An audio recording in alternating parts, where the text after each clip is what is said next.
Kyle Martinez walked into the massive hall of the Galactic Council. His black boots made soft sounds on the smooth floor. The ceiling was so high he could barely see it. Hundreds of different alien beings sat in rows of seats that went up like a giant stadium. Some floated in the air. Others crawled on multiple legs. A few looked like they were made of pure light. Kyle wore a simple blue uniform with small silver stars on his shoulders. Next to the colorful robes and shining armor of the aliens, he looked plain. His gray hair was cut short, and his brown eyes stayed calm as he walked to the human section. Only 12 humans had seats in this place. The other species had hundreds. Behind Kyle walked Lisa Brooks. She was younger with blonde hair tied back in a neat style. Her green uniform had fewer stars, but she carried herself like a soldier. She had spent years on spaceships before coming to work in politics. Lisa did not like how the aliens treated humans. They acted like humans were children who did not understand important things. The human section was in the back corner. It was the smallest area in the whole hall. Kyle sat down in his chair and looked up at the giant screen floating in the center of the room. Today they would talk about the war between two of the biggest alien empires. The Zephyrian Empire and the Crothan Confederacy had been fighting for over 1,000 years. A voice spoke in the air around them. The computer translated the alien words into English that Kyle could understand.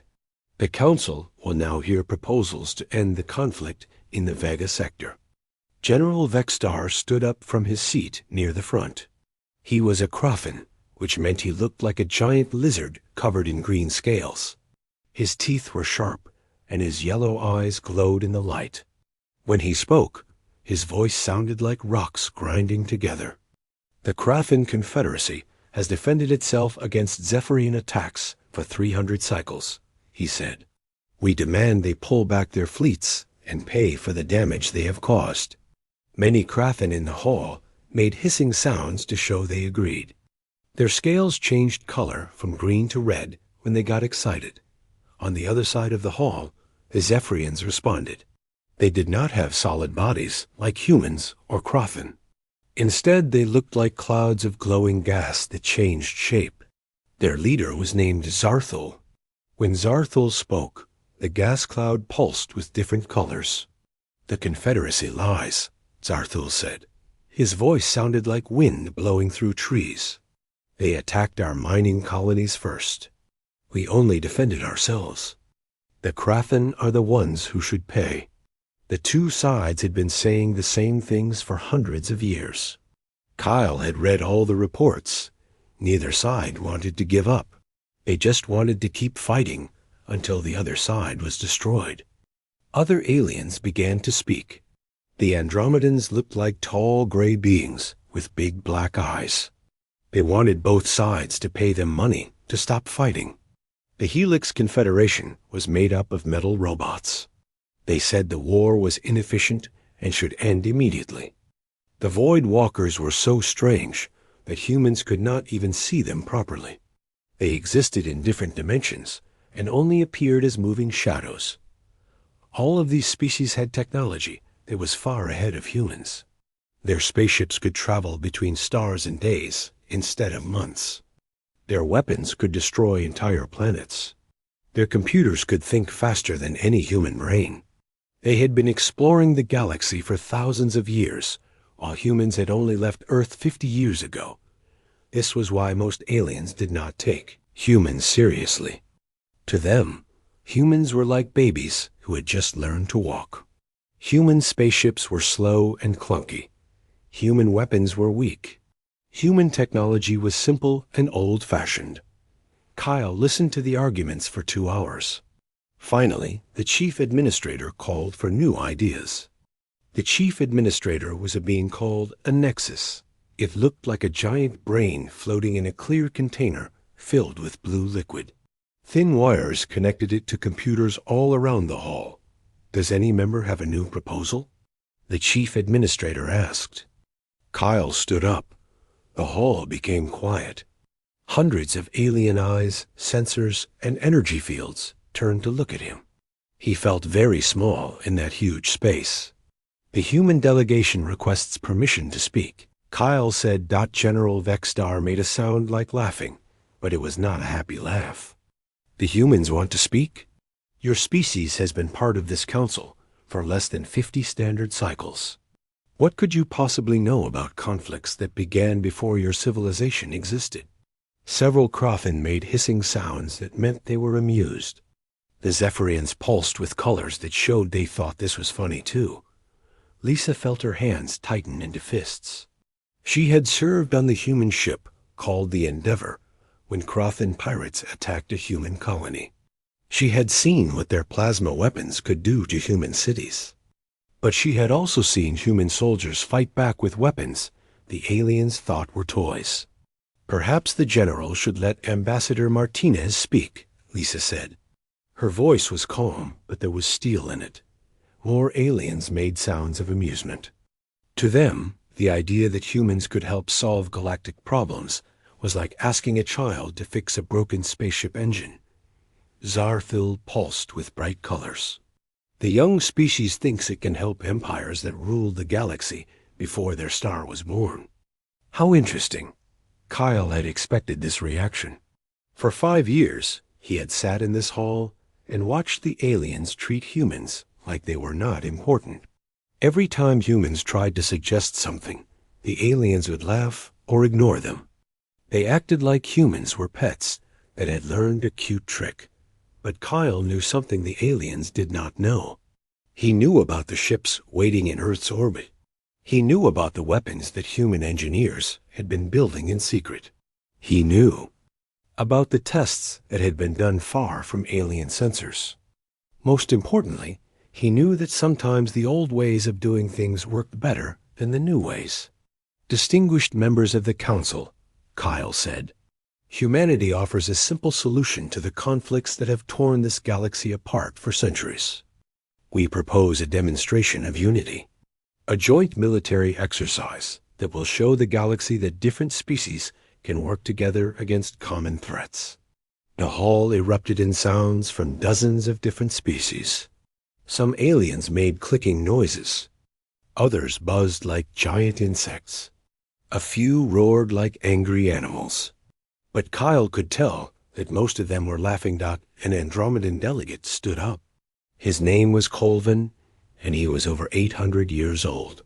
Ambassador Martinez, with respect, what could human military forces contribute to such an exercise? Your weapons technology is centuries behind the galactic standard. Your ships are slow and poorly armed. Your tactics are primitive. Kyle nodded politely. That may be true, Delegate Colvin, but sometimes primitive solutions work better than advanced ones.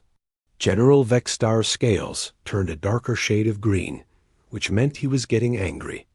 Are you suggesting that human military doctrine could teach something to species that have been fighting wars since before your planet had intelligent life? I am suggesting, Kyle said carefully, that there might be military applications that the galaxy has overlooked. This made the aliens laugh even harder. The idea that humans could know something about warfare that advanced alien civilizations had missed was absurd to them. But in the observation section above the main floor, Alex Turner was not laughing. He sat in the area reserved for military observers. Alex was the commander of a human spaceship called the Defiant. He knew exactly what Kyle was really proposing. Alex was 42 years old, with brown hair and serious blue eyes.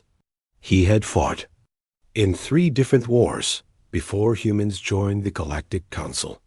He had seen human weapons do things that alien technology could not match. But the aliens had never seen these weapons in action. The Defiant was in orbit around the Council world right now. It looked like a normal human spaceship from the outside. It was gray and blocky, with none of the smooth curves or glowing lights that alien ships had. To most observers, it looked old and crude, but inside the Defiant were weapons that could change everything. Kyle raised his hand to ask for quiet. Slowly, the hall became silent again. The human delegation proposes a joint exercise in the Kepler system in 30 days, Kyle said. We will demonstrate new approaches to common galactic security problems. Any member species that wishes to participate is welcome to send ships. Commander Sai Khan of the Kraken stood up. He was smaller than General Vextar, but his scales were bright red, which meant he was very confident. Very well, humans. The Kraken Confederacy accepts your proposal. It will be educational to see what your primitive technology can accomplish. Zarthal pulsed with agreement. The Zephyrian Empire will also participate. Perhaps we can learn from human determination, if not from human weapons. Other species began to volunteer their ships. The Andromedans wanted to study human tactics. The robots of the Helix Confederation were curious about human efficiency. Even some of the smaller species decided to watch. Kyle bowed his head respectfully. Thank you for your interest. I believe this exercise will be very educational for everyone involved. As the council session ended and aliens began to leave the hall, Alex Turner made his way down to meet Kyle. The two men had known each other for 15 years. They had served together during the colony wars and had planned this moment for a very long time. Think they suspect anything? Alex asked quietly. Kyle smiled for the first time that day. 3 weeks passed quickly after the council meeting. In the Kepler system, far from any inhabited worlds, the biggest gathering of alien warships in 50 years had assembled. The space around the system's yellow star was filled with vessels. From 12 different species, the Zephyrian fleet arrived first. Their ships looked like giant crystals floating through space. They were made of some material that bent light around them, making them shimmer like jewels. Energy flowed through transparent tubes that ran along their hulls. Each ship was over 2 kilometers, long and bristled with weapon systems that could tear apart asteroids with beams of pure force. Admiral Kethmar commanded the Zephyrian fleet from his flagship. He was an older energy being whose light had dimmed to a deep blue color over his 800 years of life. He floated in the center of his ship's command chamber, surrounded by displays that showed him everything happening in the star system. Report. On the human vessels, he ordered his sensor officer. The younger Zephyrian pulsed with colors that meant confusion. Admiral, I detect only 5 human ships. They are very small compared to our fleet. The largest one is less than 800 meters long. Kethmer studied the readings. Human ships looked primitive compared to Zephyrian technology. They were made of simple metal alloys instead of the advanced crystals his people used. They had no energy shields that he could detect. Their weapons appeared to be basic projectile systems instead of sophisticated energy weapons. What threat? Assessment do our computers give for the human fleet? Kethmer asked. Minimal, Admiral. Our defensive systems rate them as less dangerous than a single one of our escort ships. The Kraken fleet arrived 6 hours later. Their ships were the opposite of the elegant Zephyrian vessels. Kraken warships looked like flying fortresses made of dark metal. They were covered in armor plating and had massive gun turrets sticking out in all directions. Each ship was painted in the red and black colors of the Confederacy. Supreme Commander Rathgol stood on the bridge of his flagship, the Bloodfang. He was the largest Kraken anyone had ever seen, nearly 3 meters tall, with scales that had turned black with age. His yellow eyes studied the tactical displays that showed every ship in the system. Tell me about the human ships, he ordered his tactical officer. Lieutenant Sektar was young for a Kraken, only 40 years old. His scales were still bright green, and he was eager to prove himself. Commander, our sensors show the humans have brought only 5 ships. Their armor appears thin. We detect no plasma cannons, no quantum torpedoes, no graviton mines. I do not understand what they plan to accomplish. Rathgol made a rumbling sound deep in his throat. He had fought in over 30 battles during his long career. He had destroyed enemy fleets and conquered star systems, but he had never encountered an enemy that seemed so poorly equipped. Perhaps they have some kind of stealth technology, he suggested, or electronic warfare capabilities we have not seen before. Our sensors show no evidence of advanced electronics, Commander. Their computer systems appear to be at least 50 years behind galactic standards. Meanwhile, the human fleet held position at the edge of the system. The 5 ships looked tiny compared to the alien vessels around them. The largest was the USN Defiant, commanded by Alex Turner. The others were the Lincoln, the Yorktown, the Gettysburg, and the Constitution. On the Defiant's bridge, Admiral Rachel Stone studied the tactical situation. She was the most experienced naval commander in human space. Her gray hair was pulled back in a regulation style, and her green eyes missed nothing. She had fought in the colony wars 20 years ago and had commanded fleets against pirates and rebels ever since. "Status report, Commander Turner," she said. Alex checked his displays. The bridge around them looked simple compared to alien ships. There were no floating holographic displays or walls made of light, just metal panels with buttons and screens that showed information in basic text and numbers. "All ships report ready, Admiral. The capacitor banks are fully charged. The projectiles are loaded and secured. Targeting computers have been calibrated for the exercise parameters." Dr. Emma Clark looked up from her portable laboratory station. She was a small woman with brown hair and thick glasses. For 15 years, she had worked on the project that had brought them to this moment. Her job was to solve the problem of how humans could compete with alien technology that was centuries ahead of theirs.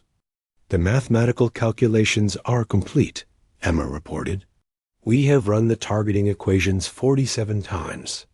The projectile path is clear of all obstacles. Impact will occur exactly where we want it."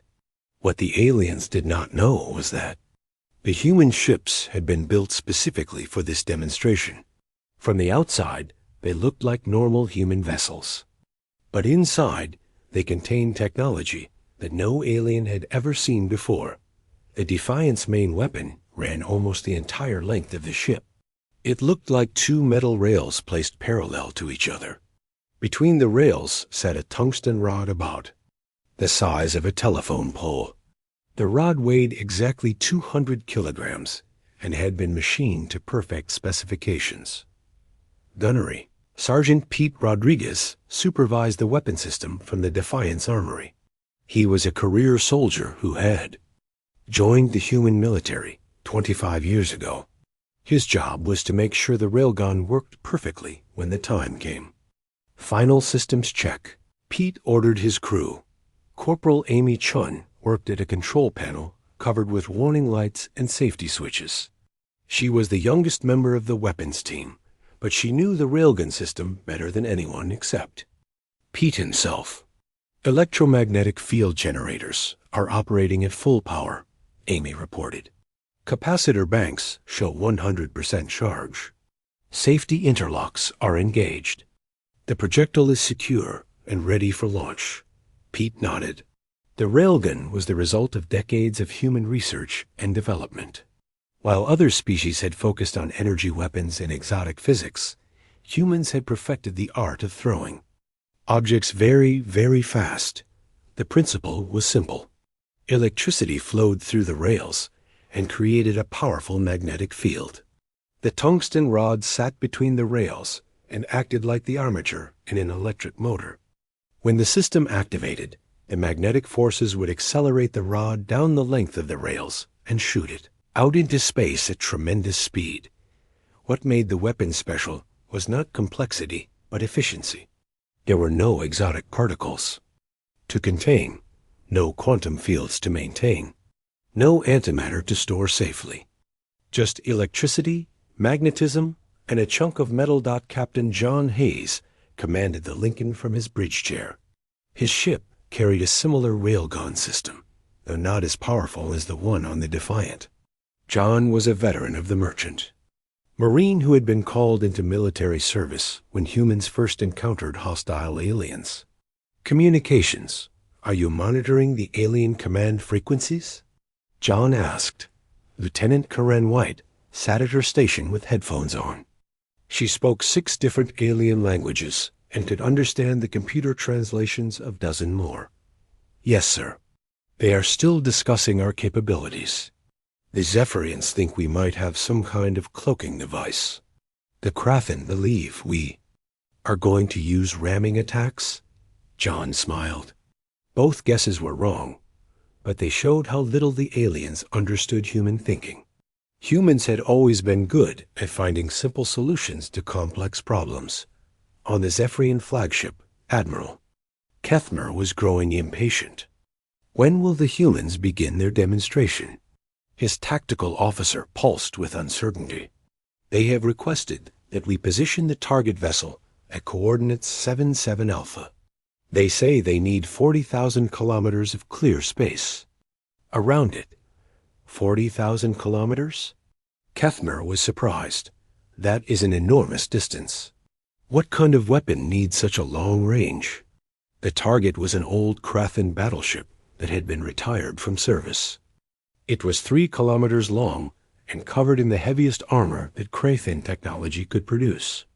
The ship had been stripped of its weapons and engines, but its defensive systems were still intact. Any weapon that could damage it would have. To be incredibly powerful, Supreme Commander Rathgol watched as the derelict ship was moved into position. That is the pride of Sector, he told his officers. I served on that ship 30 years ago. Her armor can withstand direct hits from plasma cannons. Her shields can absorb energy equivalent to a small star.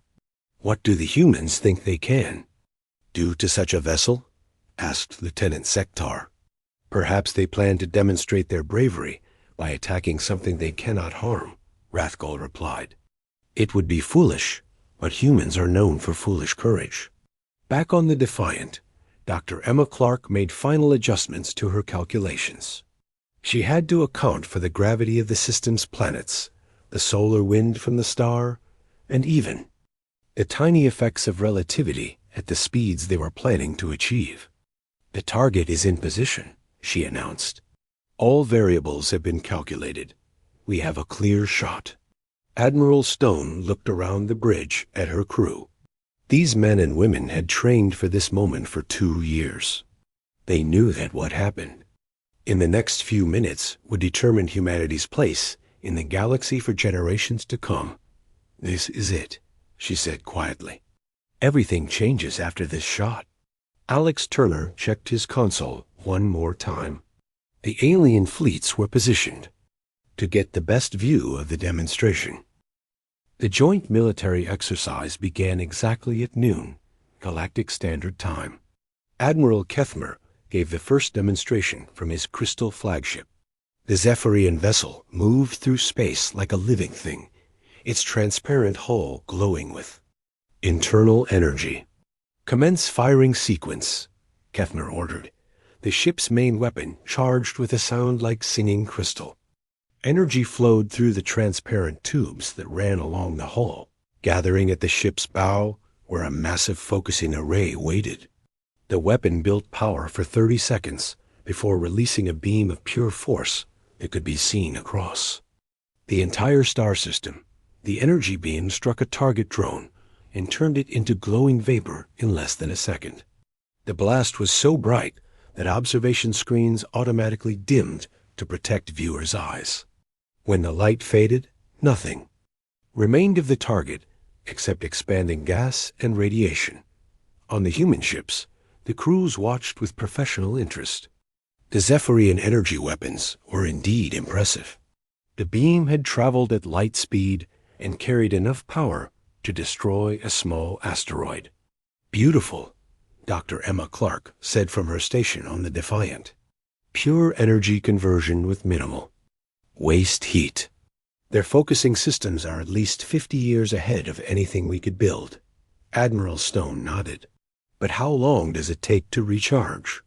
Alex Turner checked his sensor readings. Approximately 4 minutes for a full power shot, Admiral. And the energy signature is visible to every sensor in the system while they charge. Next, the Krathen demonstrated their weapons. Supreme Commander Rathgall's flagship turned toward a cluster of target drones. The massive ship bristled with gun turrets that looked like metal cylinders the size of buildings. All batteries. Commence firing, Rathgall commanded. The Krathen plasma cannons fired in sequence. Each shot created a ball of superheated gas that moved slower than the Zephyrian energy beams, but carried devastating destructive power. When the plasma balls hit their targets, the drones did not simply vaporize. Instead, they melted and burned before exploding in showers of molten metal. The display of firepower continued for 10 minutes. Each alien species showed off their most advanced weapons. The Andromedans fired missiles that could change direction in flight and hunt down moving targets. The metal beings of the Helix Confederation used gravity weapons that crushed their targets into dense balls of compressed matter. Lieutenant Commander Lisa Brooks watched from the diplomatic observation ship. She had seen alien weapons before, but never so many at once. The displays were spectacular and frightening. Any one of these weapons could destroy a human city in seconds. Impressive, Kyle Martinez said as he stood beside her. No wonder they think we are primitive. Are you having second thoughts, Ambassador? Lisa asked. Kyle smiled. Not at all, Commander. I have seen what our people can do. The alien demonstrations went on for 2 hours. Each species tried to outdo the others with more powerful weapons and more dramatic destructions. The space around. The exercise area filled with glowing gas and debris from hundreds of destroyed targets. Finally, it was humanity's turn. Admiral Stone stood on the Defiance Bridge and looked at her crew. These men and women had trained their entire careers for this moment. Everything they had worked for came down to the next few minutes. All stations report ready, Alex Turner announced. Dr. Emma Clark double-checked her calculations one more. Time. The mathematics had to be perfect. At the speeds they were planning to achieve, even a tiny error would send their projectile far off target. Gravitational effects calculated, Emma reported. Solar wind measured and compensated for. Trajectory is clear of all obstacles. On the alien ships, sensor operators prepared to record the human demonstration. Most expected to see something amusing. Perhaps the humans would fire primitive missiles or try to ram their targets with their slow ships. Admiral Kethmer floated in his command chamber, surrounded by displays showing the tactical situation. What are the humans doing? He asked his sensor officer. Sir, their ships are not moving toward the targets. They appear to be holding position at maximum range. How can they hit anything from 40,000 kilometers away? Kethmer wondered. Their primitive weapons do not have that kind of range. On the Krathen flagship, Supreme Commander Rathgall was equally puzzled. Are they planning to use some kind of long-range missile? Lieutenant Sektar studied his sensor readings. Commander, I detect no missile launches. No energy buildup. No weapon signatures of any kind. They are just sitting there. But the humans were not just sitting there. Inside the Defiant, Gunnery Sergeant Pete Rodriguez was making final preparations for the most important shot of his life. Capacitor banks at maximum charge, he reported to the bridge. Corporal Amy Chun monitored her control panel. Every light showed green. Every system was operating perfectly. Electromagnetic field generators are stable. Projectile is secure and ready for launch. The tungsten rod sat between the railgun's magnetic rails like a bullet in the chamber of the universe's largest gun. It weighed 200 kilograms and had been machined to perfect specifications in a factory on Earth. There was nothing special about it except its incredible density and the fact that it was about to move faster than anything the galaxy had ever seen. Admiral Stone received confirmation from all 5 human ships. Each vessel was ready to demonstrate humanity's approach to warfare, but the Defiant would fire the shot that mattered most. "Target confirmed," Alex Turner reported. "The old Krathan battleship is in position. Range is exactly 40,000 kilometers." Admiral Stone looked at the tactical display. The target was the Pride of Sector, a decommissioned warship that had once been the pride of the Krathan fleet. It was 3 kilometers long and covered in armor plating that could withstand direct hits from the most powerful weapons in the galaxy. Its shields were still active, creating a faint shimmer around the massive hull. Dr. Emma Clark made one final check of her calculations.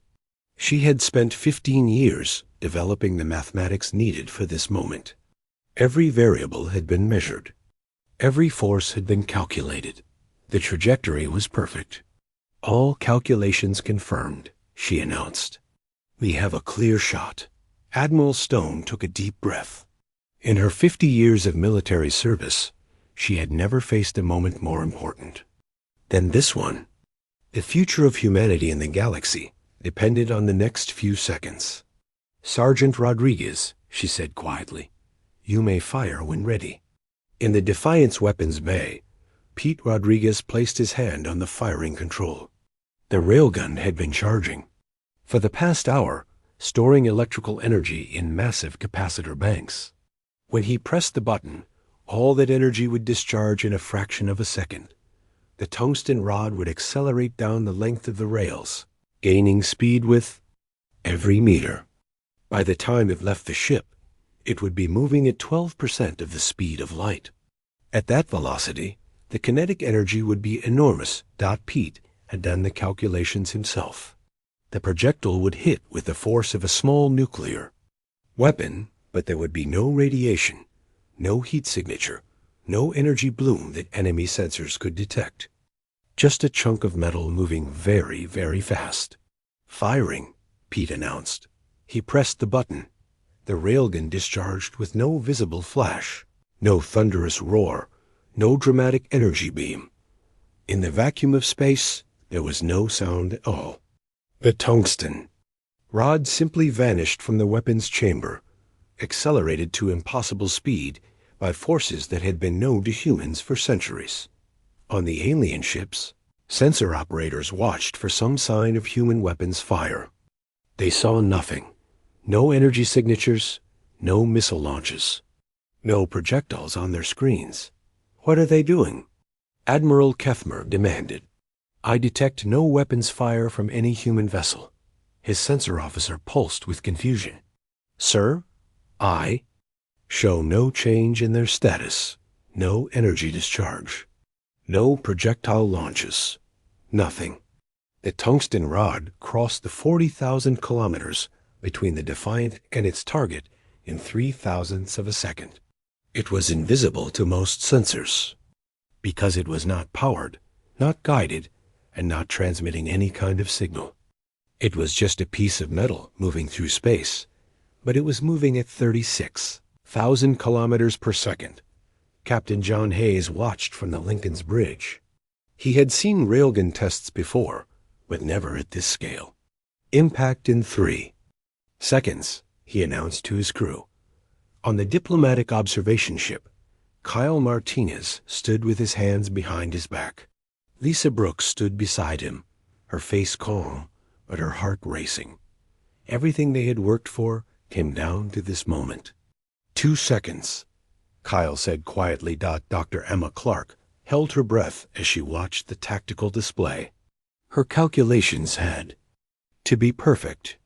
There would be no second chance to make a first impression. 1 second, she whispered. The tungsten rod struck the Pride of Sector's shields with the kinetic energy of a falling mountain. The energy barriers that could stop plasma cannons and deflect energy beams were useless against a solid object. Moving at relativistic speed, the rod punched through the shields like they were not there. It struck the battleship's armor plating and kept going. 3 meters of hardened metal that could resist any known weapon crumpled like paper. The rod penetrated deep into the ship's hull before its kinetic energy began to transfer to the surrounding structure. When it did, the results were spectacular. The Pride of Sector did not explode. The electromagnetic pulse from the destroyed battleship rolled across the star system like an invisible wave. On every alien ship, sensor screens went dark. Navigation computers reset themselves. Communication systems fell silent. For 30 seconds, the most advanced fleets in the galaxy were flying blind. Admiral Kethmer floated in his command chamber as emergency. Lights flickered around him.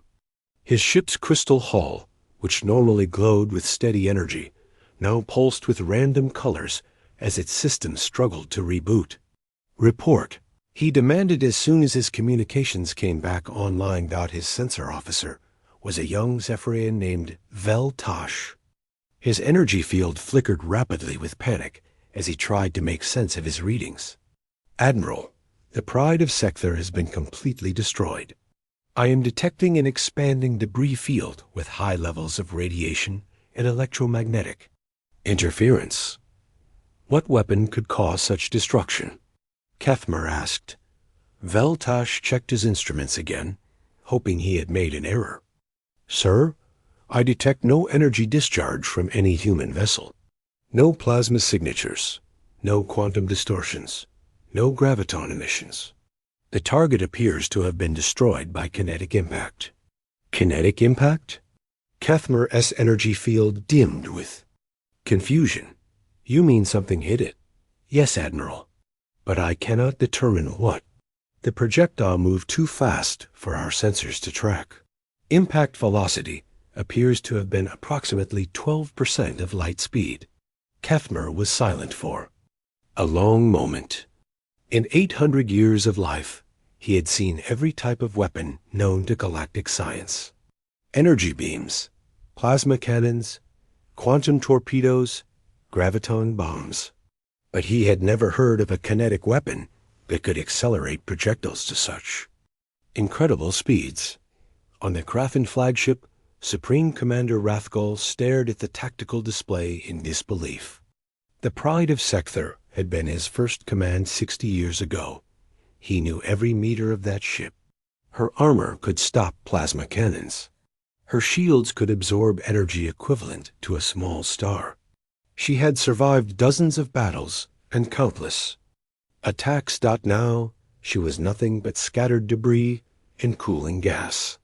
Analysis. He ordered his science officer. Chief Scientist Settle was the oldest Krafen on the ship. His scales had turned white with age, and his yellow eyes had seen the rise and fall of empires. He worked at his station with the patience of someone who had studied the universe for over 2 centuries. Commander, Settle reported, his voice unusually quiet. If my calculations are correct, something struck the Pride of Sector at approximately 36,000 kilometers per second. The kinetic energy release was equivalent to a direct hit from our most powerful plasma cannons. But our sensors detected no projectile launch, Rathgol said. That is correct, Commander. Whatever hit our ship was invisible to our detection systems until the moment of impact.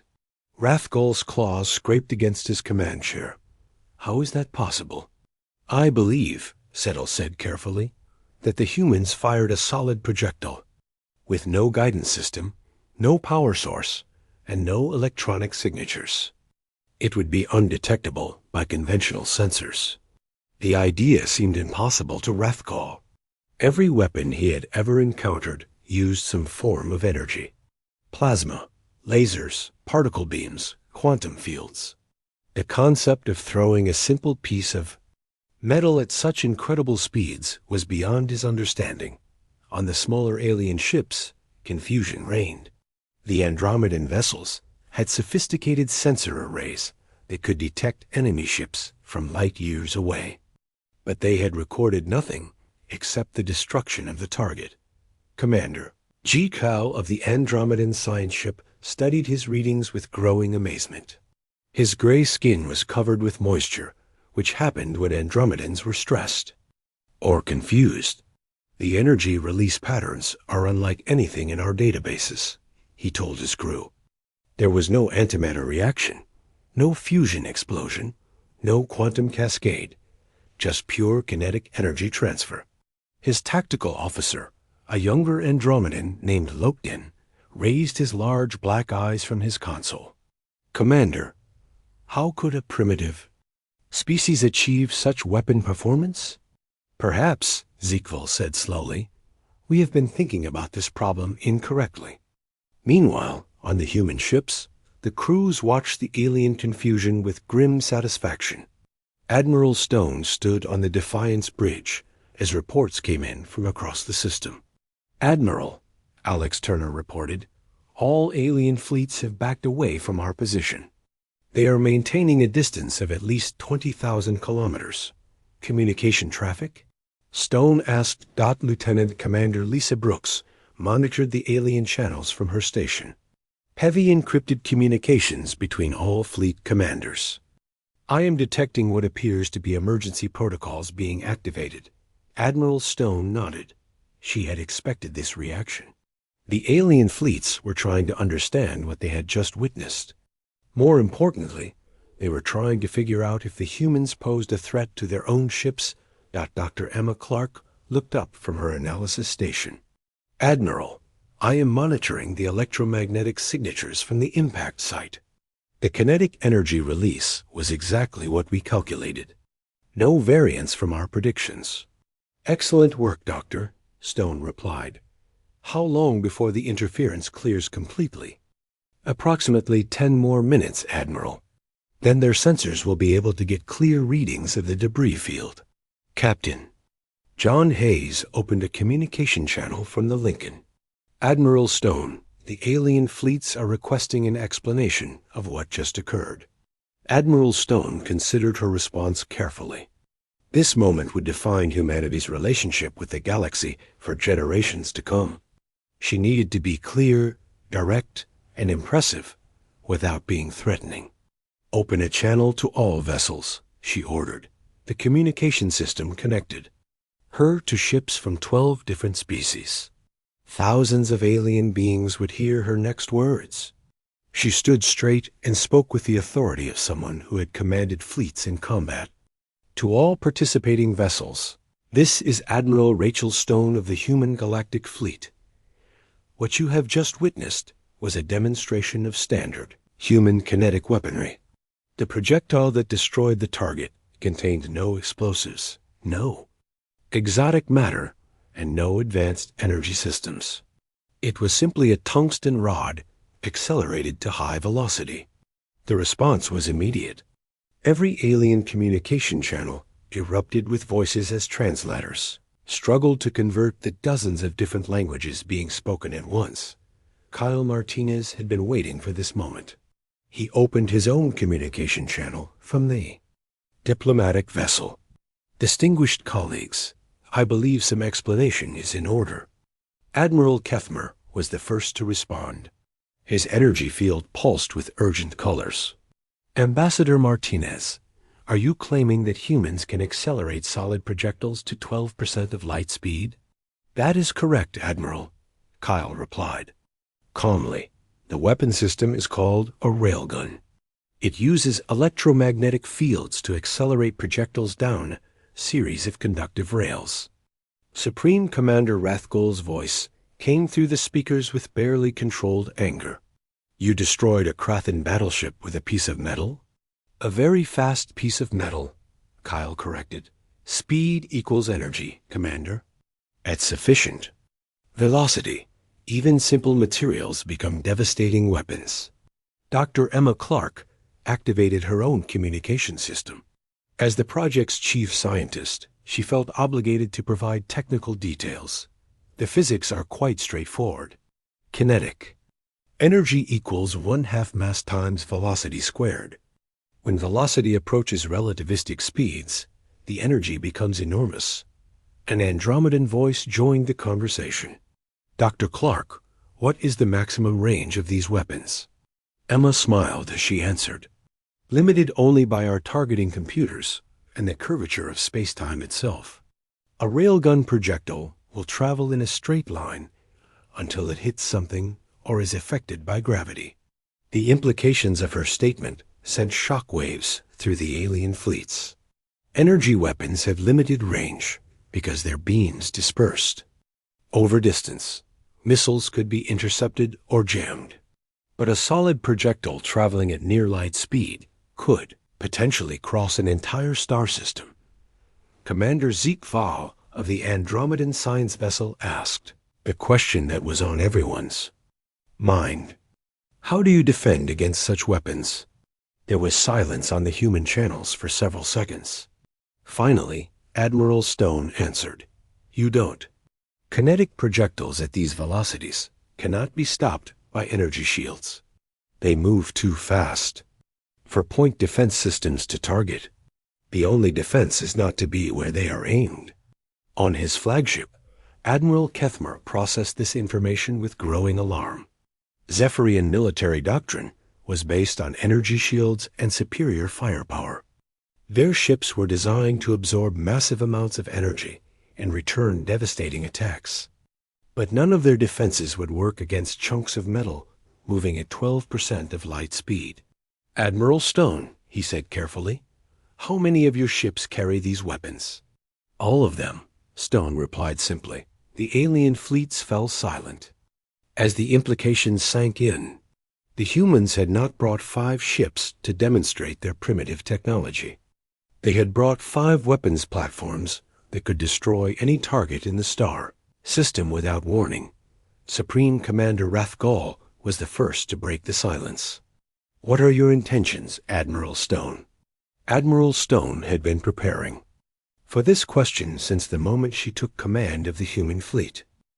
6 months after the Kepler demonstration, the galaxy looked very different. The human embassy on the neutral world of Concordia had grown from a small building with 12 staff members to a massive complex that covered several city blocks. Ambassador Kyle Martinez now worked from an office that was larger than the entire original embassy. Kyle sat behind his new desk reading diplomatic reports from across the galaxy. Every day brought new requests from alien governments. Some wanted to buy human weapons. Others offered trade agreements. A few were asking for protection from their enemies. The door to his office opened, and Lisa Brooks walked in. She now wore the uniform of a full commander and served as humanity's chief military liaison to the Galactic Council. Her job was to coordinate between human forces and alien governments that wanted human protection. "Ambassador," Lisa said as she placed a data tablet on his desk, "the Zephyrian Empire has formally requested a defense pact. They are offering exclusive access to their quantum computing technology in exchange for protection from Krathan expansion." Kyle picked up the tablet and read the proposal. 6 months ago, the Zephyrians had treated humans like children who did not understand galactic politics. Now they were offering their most advanced technology in exchange for human military support. "What are they offering specifically?" Kyle asked. "Full technical specifications for their quantum processors, manufacturing rights for civilian applications, and exclusive trading privileges in 12 star systems." Kyle nodded thoughtfully.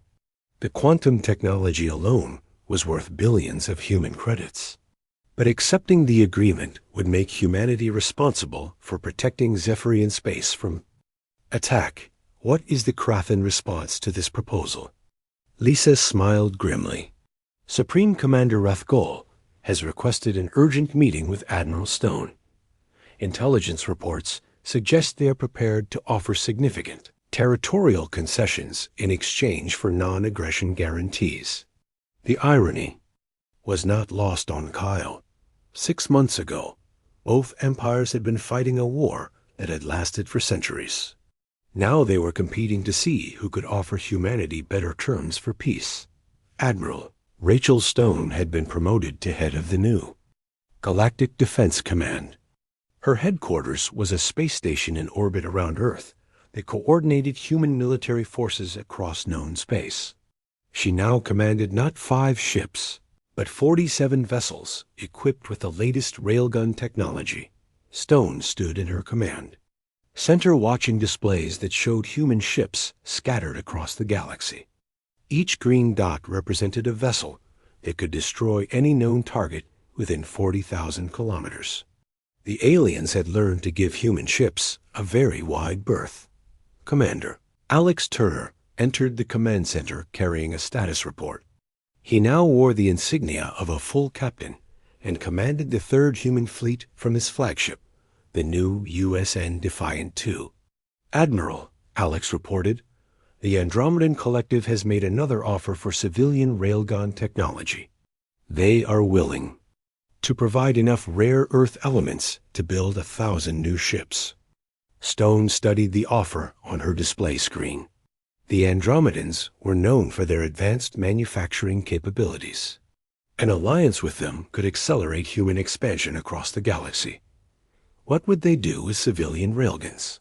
Stone asked. Mining operations, mostly. They want to use kinetic projectiles to break up asteroids and extract valuable materials. They claim it would be more efficient than their current energy-based systems. Stone nodded.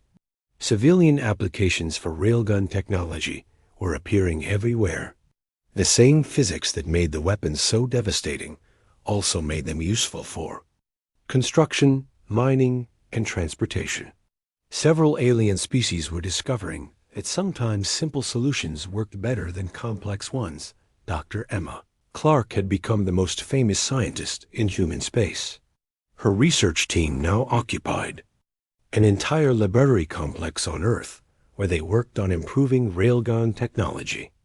Every few months, they announced new developments that made the weapons more accurate, more powerful, or more efficient. Emma stood in her main laboratory watching technicians assemble the latest generation of railgun components.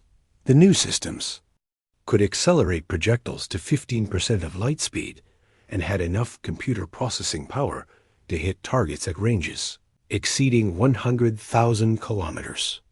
Dr. Clark, her assistant, called from across the lab. The Helix Confederation has sent another request for technical consultation. They want help designing kinetic weapons for their robot armies. Emma shook her head, declined, as usual. We are not going to help anyone build weapons that could be used against organic life forms. The policy had been established after the first month of requests. Humanity would share defensive technology and civilian applications, but they would not help other species build kinetic weapons. The galaxy had enough destructive capability already. Captain John Hayes now commanded the 5th Human Fleet from his flagship, the USN Constitution. His assignment was patrol duty in the Outer Rim territories, where pirate activity had once been a constant threat to merchant shipping. John stood on his bridge watching a convoy of alien merchant ships pass safely through what had once been the most dangerous region of known space. The ships flew in formation, with their navigation lights blinking in patterns that showed they were under human protection. Captain, his communications officer, reported, "We are receiving a general broadcast from the merchant convoy. They are expressing gratitude for safe passage through the system." John smiled. 6 months ago, those same merchants would have hired expensive mercenary escorts to protect them from pirates. Now they simply requested human patrol coverage and traveled safely through space that had been lawless for centuries. The transformation had been remarkable. Pirate activity in the Outer Rim had dropped by 90% since human fleets began. Regular patrols. The pirates still had their advanced energy weapons and sophisticated ships, but they also knew that human vessels could destroy them from distances they could not even detect. Most pirates had simply found other careers. A few had tried to continue their operations in systems without human presence, but word of railgun capabilities had spread quickly. Even the most arrogant pirate captain understood that stealing cargo was not worth being vaporized by an invisible projectile, Kyle Martinez received a message that made him smile. The Galactic Council had voted to establish a new position called the Coordinator of Military Affairs. The job would involve overseeing joint operations between different species and mediating disputes that might lead to armed conflict. They had offered the position to humanity. Kyle walked to his office window and looked out at the city of Concordia.